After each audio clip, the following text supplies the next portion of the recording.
Hello everyone! Welcome to our virtual celebration program of World Teachers' Day, organized by Global People Daily News, GPDN, an independent international news media. I'm the MC today, Li-hsueh. No matter where we are in the world, chances are that we've had a teacher that we still remember for the positive impact they made in our life.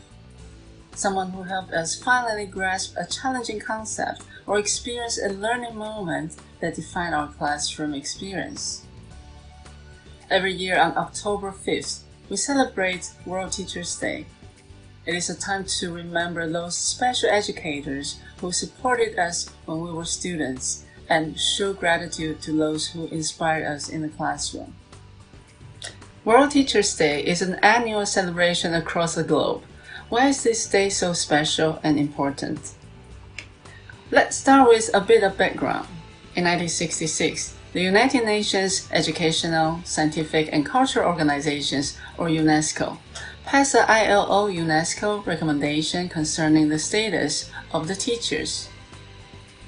World Teachers' Day is celebrated since then every year on October 5th.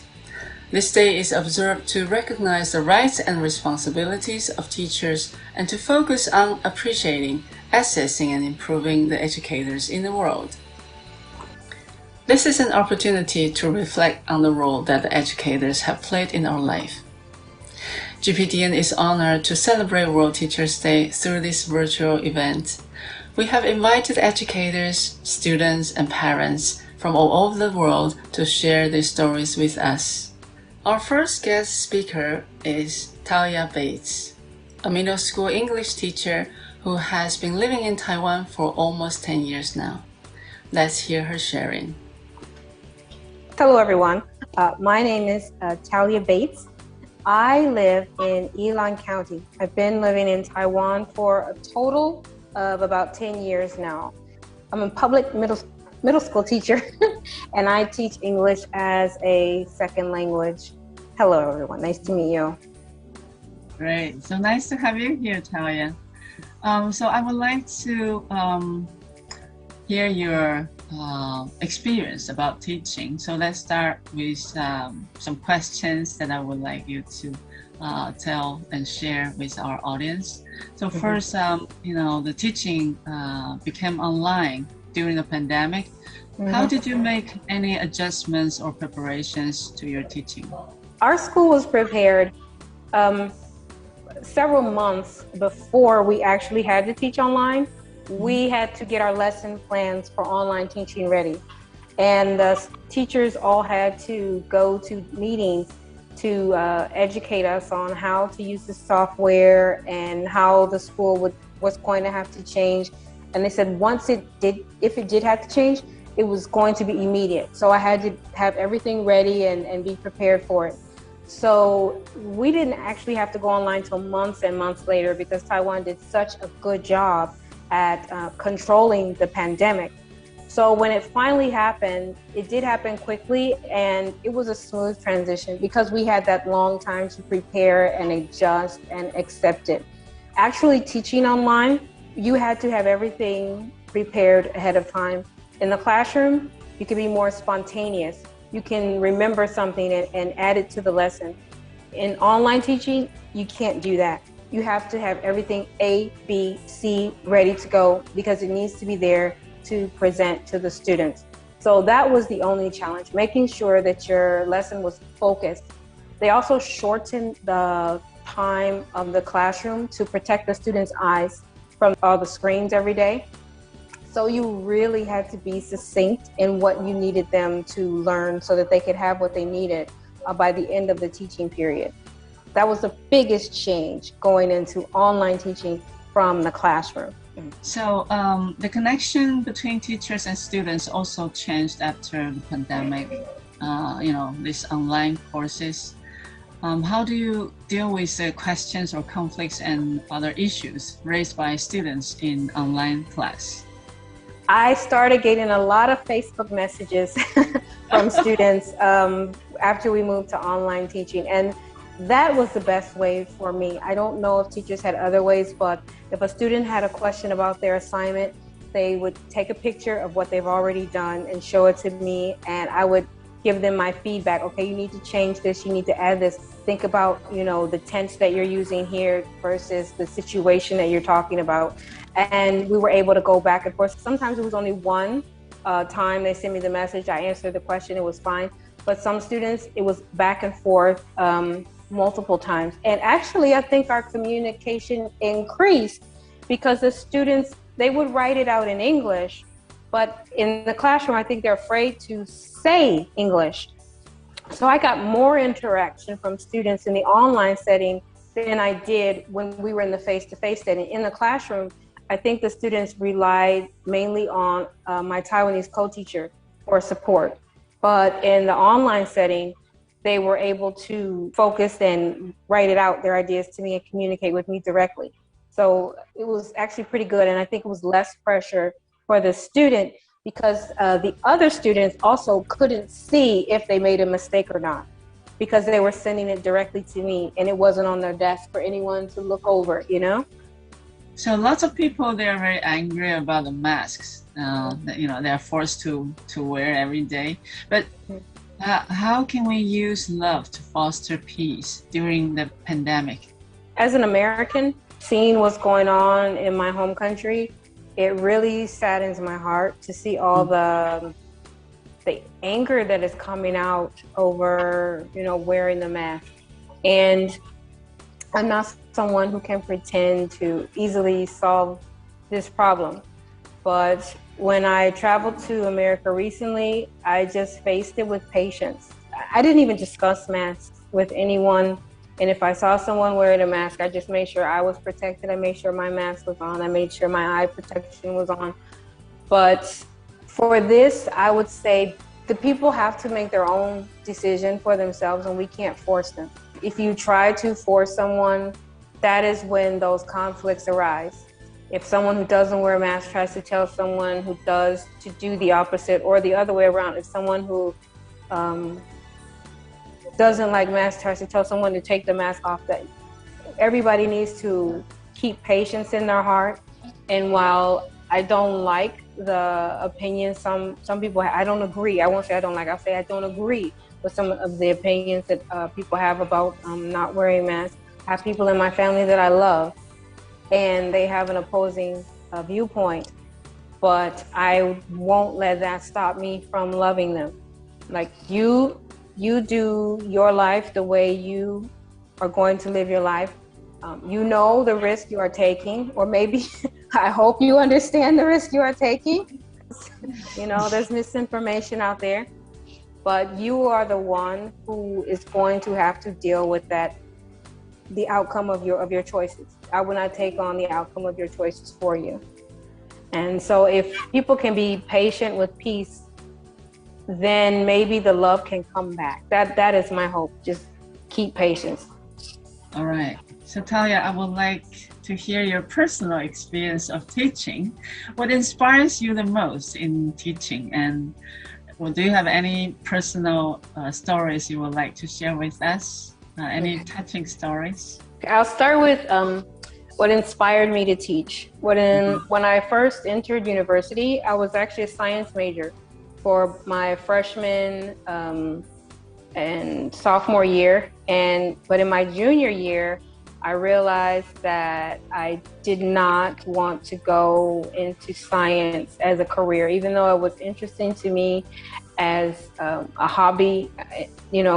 I really like learning about things and how things work. I realized I did not want to go into that as a career. My guidance counselor was worried that I was going to drop out. And she asked me to talk about, the things that I'm doing that really excited me.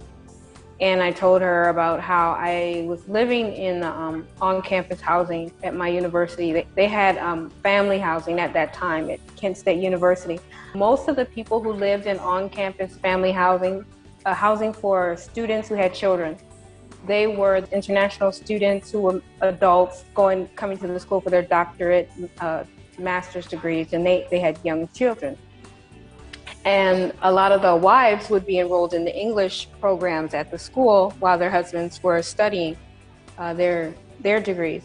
I really enjoyed helping them with their homework, helping them understand why this, when the meaning is this, but the word is this, it doesn't make sense, and helping them to make it make sense. And they said to me, they were like, Talya, we wish you were our teacher. Our teacher is not clear. We don't know what they're talking about, but when you tell us, we can understand. I really like the feeling that I got knowing that I was helping them. And that is when my guidance counselor suggested that I focus more on going into the teaching career and pointing me towards that. And that is what motivated me, that desire to help people, to have that moment to say, oh, it makes sense now. Every time, still, when I have a student and they can't get something, but then things click and I see that light in their eye, like, oh wait, that is the moment I constantly live for. Thank Talya for sharing her passion in teaching.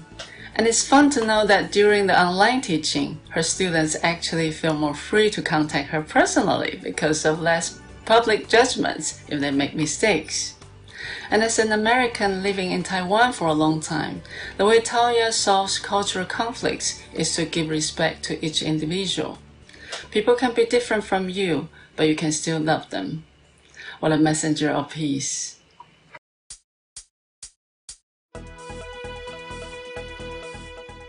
I'm grateful to teachers who can create welcoming spaces where mistakes and growth are encouraged. Teachers have been a large part of my life, and I thank them for being there to guide me through the learning process. Our next speaker is Miss Preeti Putala, a headmistress of Li-hsueh Global School in Delhi, India. The floor is yours, Miss Putala. I myself have talked about it a number of times. There has been no learning gap.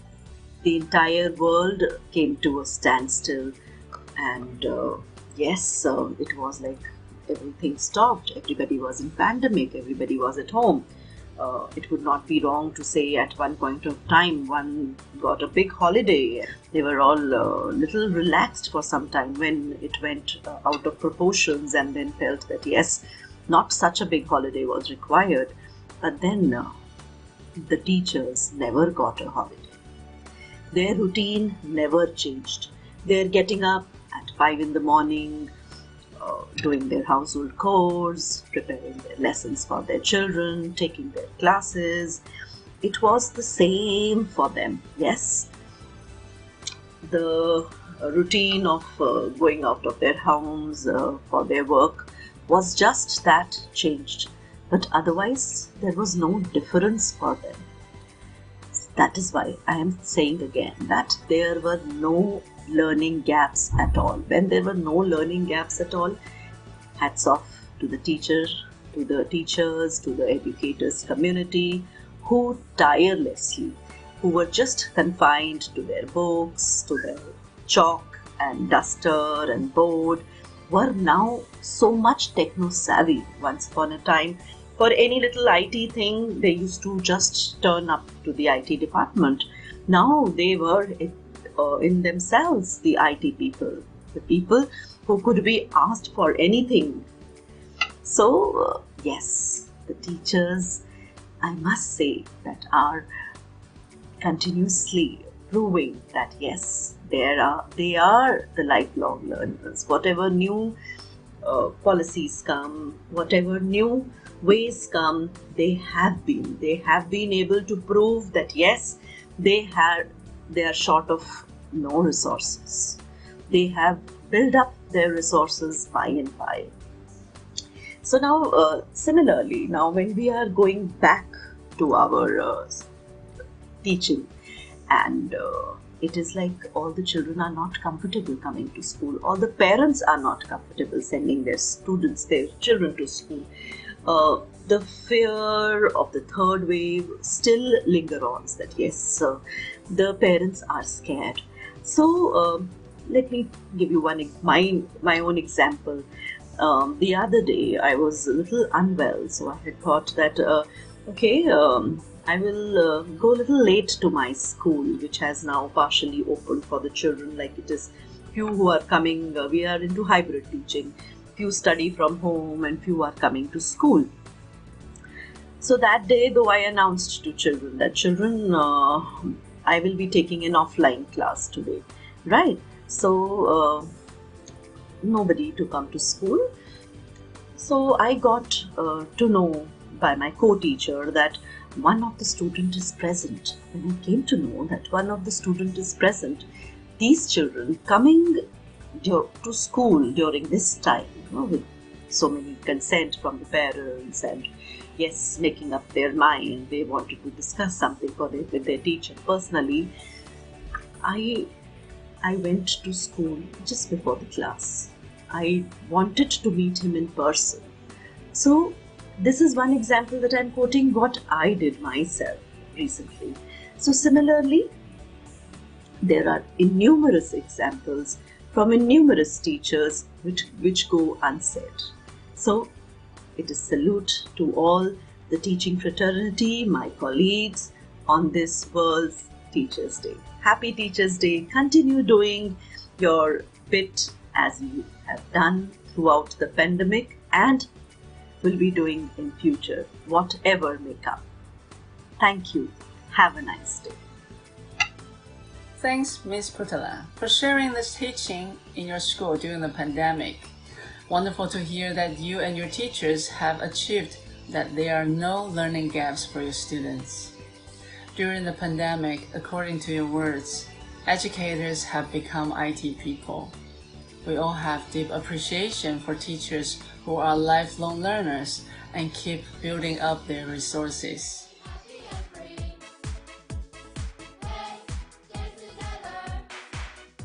Hello, my name is Mackenzie, and I love the teachers here because they help me learn a lot about stuff.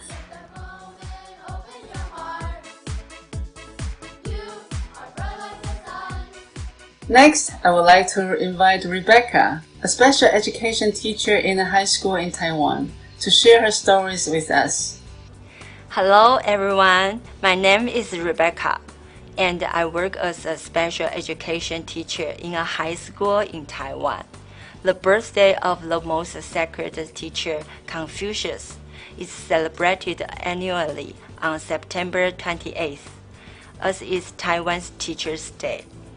Confucius educated students indifferently over 3,000 years ago and has always served as a role model for future generations of educators.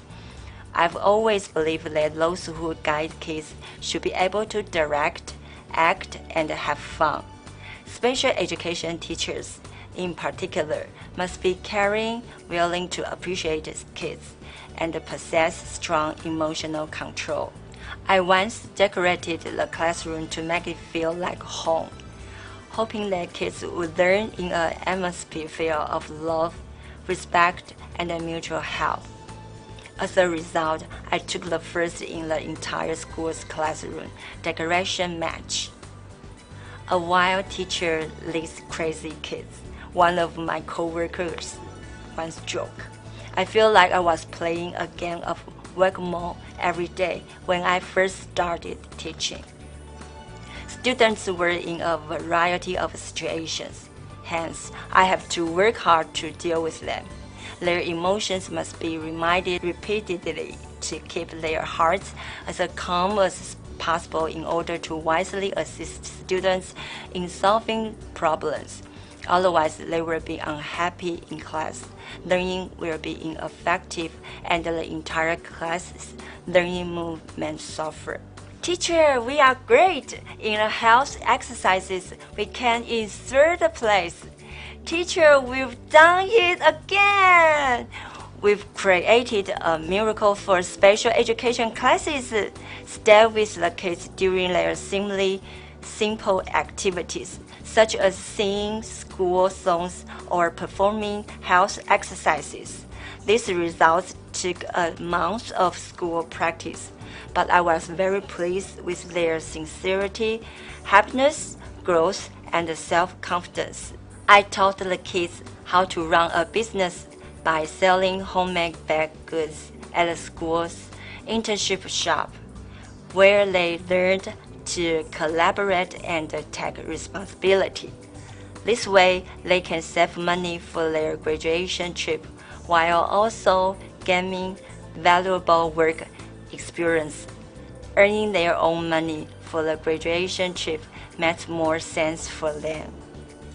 I also broke up the school graduation trip traditional by allowing them to join the trip with the regular students together.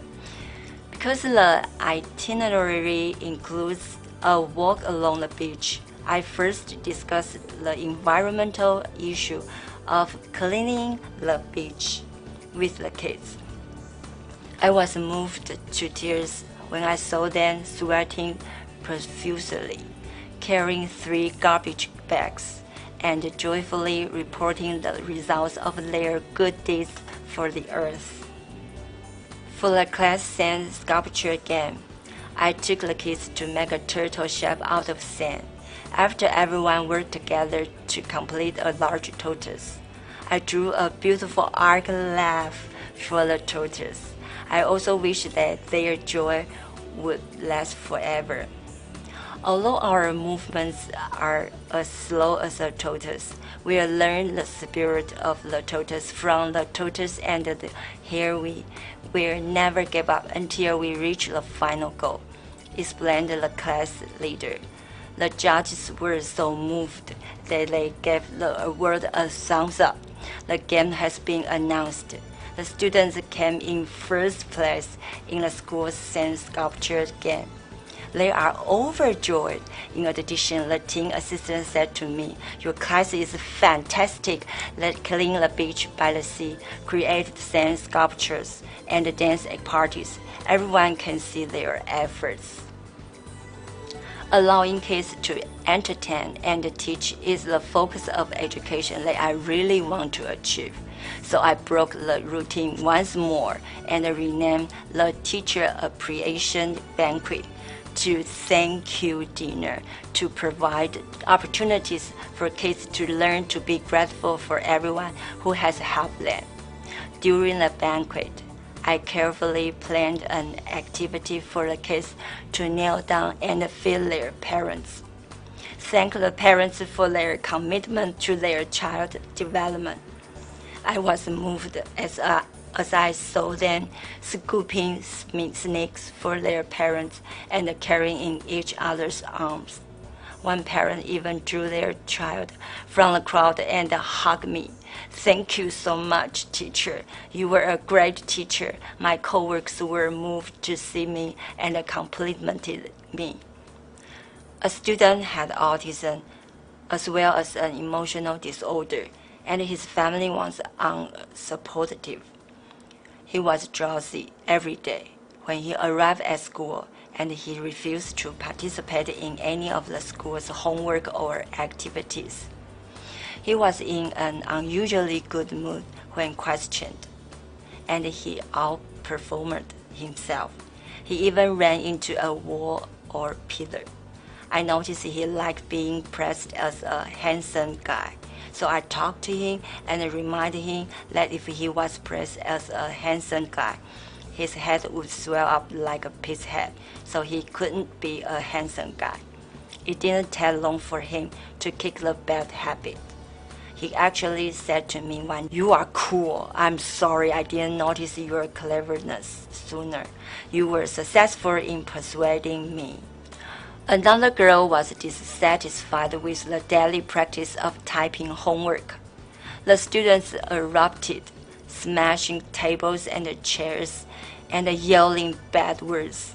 Instead of giving up, I guided her so that she would be willing to complete training, learn her home skills, and then obtain a license.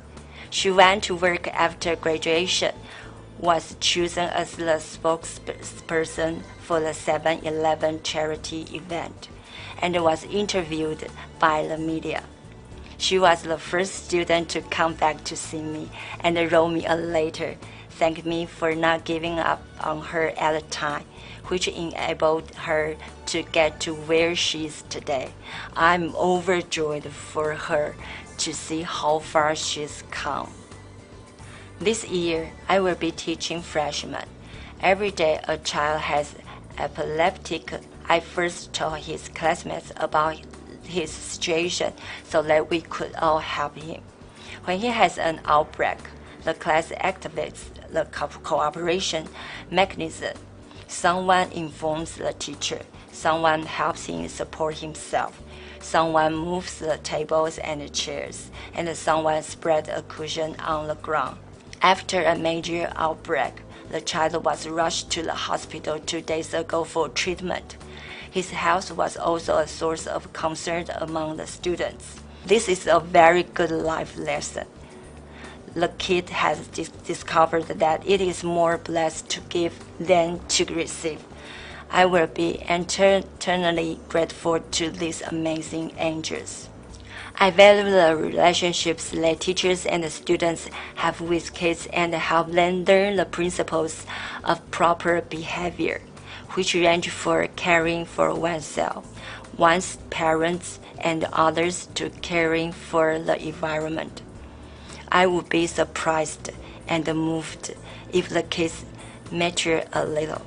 I hope they grow up in a positive, confident environment where they can create extraordinary life value for themselves. Thank you so much.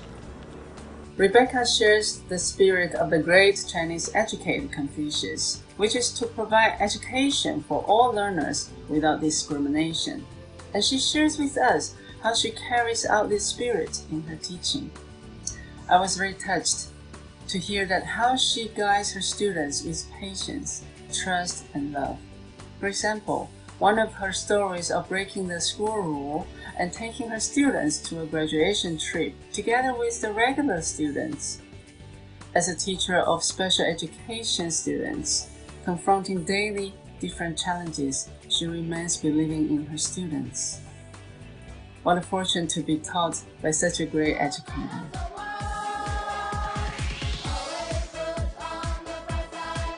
People should appreciate teachers more because they cultivate people to be the good of society.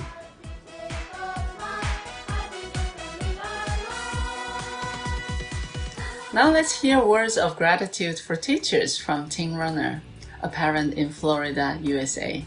Hello, my name is Ting and I'm a parent in Florida. First, I would like to begin by saying how grateful we are to all the teachers. They pour so much of their love and hard work and dedication into teaching our kids a curriculum. Not only that, but they also teach them personal responsibility and good character. Also, at the beginning and also during the pandemic, they had to be brave in facing the unknowns from not only their students, but also an uncertain future. So we owe a lot to all the teachers.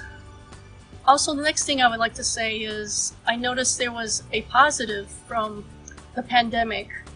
Our kids got to be much closer with their classmates. When they went back to school, they were only allowed to play with the kids in their own class, so they grew much closer, and I believe this bond will last for a very long time. Thank you. Ting shows a parent's appreciation for teachers' bravery during the pandemic and of the positive side of the pandemic, which is to bring a closer connection between the classmates after the lockdowns.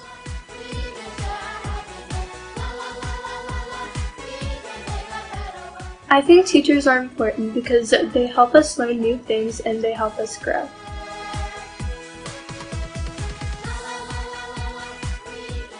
Now let's welcome our next guest speaker, Eveline Cortecas, a primary school teacher from the Netherlands. My name is Eveline Cortecas and I'm a primary school teacher currently teaching 4 and 5-year-olds at an inner city school in The Hague, the Netherlands. The children I teach are from immigrant families living in the area, so many of them are unfamiliar with the Dutch language when they enter primary school. The daily challenge for me as a teacher is to raise their level of understanding and speaking Dutch to a level by which they can successfully start their school career. In the Netherlands, the primary schools were closed between March and June 2020 and between December 2020 and February 2021. In the second period, I was actively involved in online teaching. The adjustments we made for online teaching were that we split up the group in smaller groups of 5 children that were taught an online class of 15 minutes daily through Teams. In 1 hour we had contact with the whole group, keeping in mind all the time that we were teaching young children that have a limited attention span and are in no way inclined to sit still and follow an online class. The children were often in front of the camera with one of their parents. We gave them homework in the form of making drawings, taking pictures or other assignments that were later discussed in the Teams chat function. Seeing them on camera with their parents gave us a clear insight in the development of children that were supported by their families in learning Dutch and those that were less supported. It gave us the opportunity to encourage parents to learn Dutch together with their children in a different way. It was also helpful for my skills as a teacher, as I had to give the same class several times. The closing of schools was especially harmful for young children that do not have Dutch as their first language and have parents that also do not have a command of the Dutch language. The interaction they had with the teachers and classmates was very limited. Besides interacting with the teacher, young children learn most from the social interaction with each other, and language is picked up by interacting with each other. We are still seeing on a daily basis the harmful effects of the social isolation of children due to the lockdowns in the form of developmental and language disorders. Fortunately, young children are flexible and resilient, and alienation or distance is simply out of the question. Hugs and compliments are generously given all day. In the classroom, we are continuously working on a peaceful coexistence, as it is the main condition for learning. For many young children, the first grade of primary school is the first time that they come into contact with being part of a group, and it's where they start to learn to play, work and learn together. Teachers are role models for promoting a peaceful learning environment. Speaking of role models, I would like to make a special request to all the men considering a career in teaching. It is very important that young pupils encounter role models of both sexes at primary school. In the Netherlands, the ratio between male and female teachers at primary school level is unbalanced. Rumors about low wages and work pressure have not contributed to the situation. But being a professional primary school teacher, I know how rewarding and challenging working with young children can be. So I would like to especially invite male teachers to consider teaching at primary school level and see for themselves. So to all teachers worldwide, keep up the good work in building a future for the world's children. Happy Teachers' Day! Thank you, Eveline, for sharing the insight of teaching kids from immigrant families to speak Dutch, and of the kids' problem in the languages and in integrating into the Dutch society.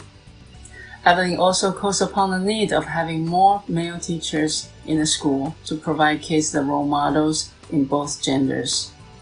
I give my full respect to Eveline. She's a great teacher with a big heart and tremendous love.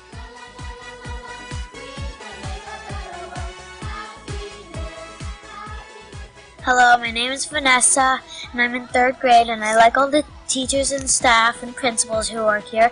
They help me learn a lot of stuff. It's Sunday, November 18, 2018. Girls are in the backyard, and Mackenzie's practicing riding the bike without training wheels. Look at you go! Go, Mick, go! Good job! Look at you! She has been really determined. Look at her. What a great job.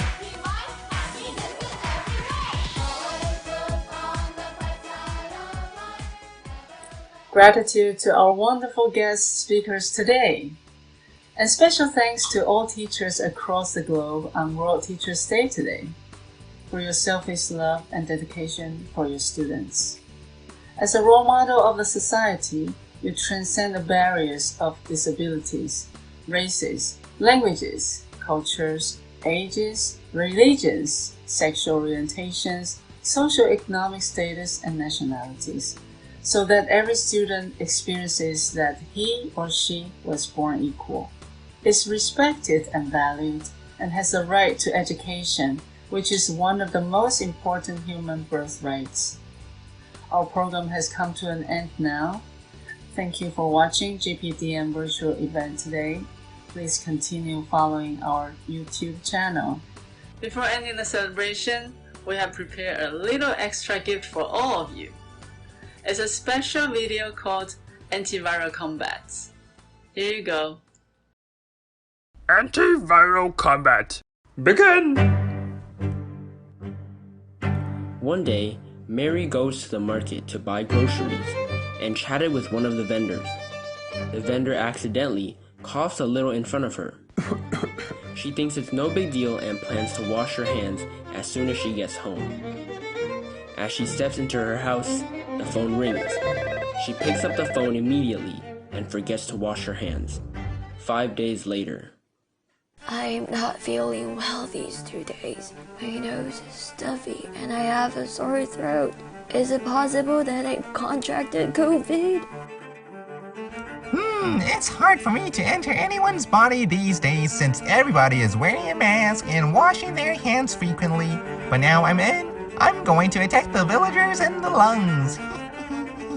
There seem to be fewer people in the Lung village recently. I've seen weird people sneaking around. Hey, who are you? Me? I don't need to tell you, cause I'm gonna kill you Lung villagers right now! It's the coronavirus! What should we do? Help! Lung villagers, I'll get help right away. I am COVID-19. Prepare to die! General, the Lung village has been attacked. We need backup! This is General T-Cell. Gather up! Anybody B-cells, I give you 3 days to come up with a new weapon and be ready to fight back. B-cells, take my orders and assemble. Please reply here. Here. If you're willing to join the Special Forces, please say join. We join. None of the immune cells in the group cooperated. They rushed out to fight without working together, causing an excessive immune reaction instead. Mary has become even sicker these days. She gets a PCR test and is confirmed positive. No way. My nightmare came true. Now I have a fever. And I can't taste anything. My chest feels tight. Oh no, I really got the coronavirus. This sucks. Oh no, Mary is in a bad mood. Her immune system is weak and everyone is fighting aimlessly. Oh, we antibody B cells aren't effective enough. Come on, Mary! Cheer up! Don't be sad! Everyone, please come together to boost Mary's energy!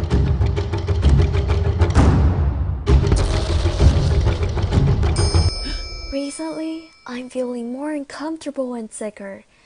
I have to cheer myself up. I can't go on like this. After Mary adjusted herself, what happened to the chaotic immunity battle? Great! Everyone has united to fight against COVID-19. We're doing well here too. Everyone is working hard and producing many new antibodies. With these new weapons to fight the coronavirus, I'm not afraid anymore. Ah! I was about to win. It's such a pity. How did they become so powerful? Oh no, I have to leave Mary. Bye. Learning how to balance her body and mind, Mary's immune system was able to defeat the coronavirus. She recovers back to health in just a few days. After battling this virus, I realized the importance of balance between our body, mind, and spirit. Although the virus is terrible, as long as we have a strong immune system, we will be able to protect ourselves and others. Have you taken measures to prevent the pandemic?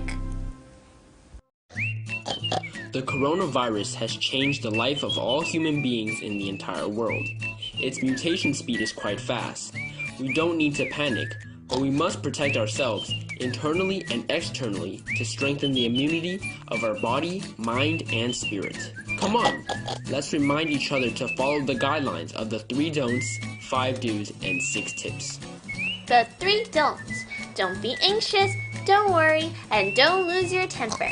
5 do's are: wash your hands more often, drink more warm water, do more exercises, be happy, and be more careful. The other 6 tips are: wash your hands frequently, wear face masks, practice social distancing, avoid touching your eyes, nose, and mouth. Increase your lung capacity through breathing exercises and maintain a positive mindset. In our fight against the pandemic, we should uphold our conscience and honesty. Let's work together. Hopefully the pandemic will be over soon so that we can return to our normal life.